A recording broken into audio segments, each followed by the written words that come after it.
উত্তরবঙ্গের দার্জিলিং সহ ৫টি জেলায় আজ অতি ভারী বৃষ্টির পূর্বাভাস। আর এই বৃষ্টির ফলে তিস্তা, তোরসা, জলঢাকা নদীর জলস্তর বাড়ার আশঙ্কা, এমনকি ধস নামারও আশঙ্কা দেখা দিয়েছে।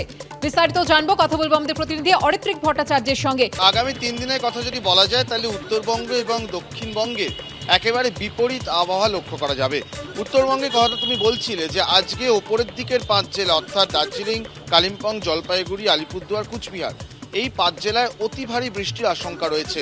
অন্যান্য জেলাতেও ভারী বৃষ্টি হবে। আগামী কালকে থেকে অতি ভারী বৃষ্টি না হলেও ভারী বৃষ্টি চলতে থাকবে এবং এই বৃষ্টি উত্তরবঙ্গে প্রায় শনিবার পর্যন্ত রয়েছে, এমনটাই কিন্তু আলিপুর আবহাওয়া দপ্তর জানাচ্ছে। তার ফলে বুঝতেই পারছো, নাগারে যদি বৃষ্টি চলে তাহলে তুমি যেমনটা বলছিলে যে তিস্তা, তোরসা, জলঢাকার মতন যে নদীগুলো রয়েছে সেগুলো কিন্তু প্লাবিত হওয়ার একটা আশঙ্কা থাকবে, এমনকি পাহাড়ি এলাকায় ধস নামার আশঙ্কাও থাকবে। অন্যদিকে দক্ষিণবঙ্গের কথা যদি বলা হয় তাহলে দক্ষিণবঙ্গে যেটা দেখা যাচ্ছে যে আগামী ৩ দিন আজকে থেকে শুরু করে বুধবার পর্যন্ত বৃষ্টি অনেকটাই কমবে। কোথাও কোথাও বিক্ষিপ্তভাবে বজ্রবিদ্যুৎ সহ হালকা থেকে মাঝারি বৃষ্টিপাত সাময়িকভাবে হতে পারে, সেই সম্ভাবনা অবশ্য আজকে যতটা থাকছে আগামী কাল পরশু আরও কিছুটা কমবে। কিন্তু বাতাসে এই মুহূর্তে জলীয় বাষ্পের পরিমাণ অত্যন্ত বেশি রয়েছে। তার ফলে বৃষ্টি না হলেও এই যে আর্দ্রতাজনিত অস্বস্তির মধ্যে দিয়ে আমরা যাচ্ছি দক্ষিণবঙ্গের মানুষ, সেই আর্দ্রতাজনিত অস্বস্তি, খুব তাড়াতাড়ি দ্রুত ঘাম, এই সমস্যাগুলো কিন্তু থাকবে।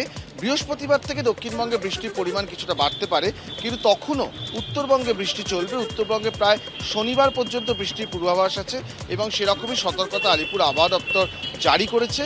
কিন্তু এই অতি ভারী বৃষ্টিপাত এবং আগামীকাল থেকে ভারী বৃষ্টিপাত বিভিন্ন জায়গায় প্লাবিত করার মতন যে সমস্যা তৈরি করতে পারে, এমনটাও কিন্তু আলিপুর আবহাওয়া দপ্তর মনে করছে।